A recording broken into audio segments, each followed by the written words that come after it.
Segons els càlculs del conreu de l'arròs, en viuen directament unes 10.000 persones a les Terres de l'Ebre. Les faenes del camp han evolucionat amb el temps i ara no tenen res a veure a com es feien dècades enrere. Precisament, diversos ajuntaments del territori parteixen d'aquelles tradicions per aprofitar-les com a reclam turístic. Aquest cap de setmana tindran lloc dos d'aquestes festes. D'una banda, les barraques de Salvador de Deltebre acolliran diumenge a partir de les 11 una nova edició de la festa que comptarà amb l'acompanyament musical dels Quicos. De l'altra, l'Ampolla també reviurà diumenge accions com les de batre a potes d'animal les garbes per separar el gra de la palla. La festa de la Sega es durà a terme al Port Pesquer i servirà més per donar el tret de sortida a les 15enes jornades gastronòmiques del municipi que s'allargaran fins al 5 d'octubre a 13 restaurants.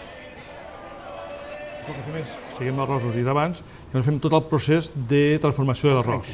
És a dir, no és la sega en si, sí que fem la plantada al lloc idoni al mes de juny, com tots els anys, però el que és la sega la fem abans i el que fem és el procés de transformar l'arròs una vegada segat fins que s'ensaca. 15 anys ja sabeu que l'Ajuntament té una seva constitució fa 25 anys i vam pensar que tant en l'ostra, que ja fa 25 anys quasi, com amb la sega havien de promocionar la gastronomia del nostre poble per llançar-nos turísticament i per això ja portem 15 anys, en aquest cas, promocionant la festa de la sega o promocionant el producte de l'arròs.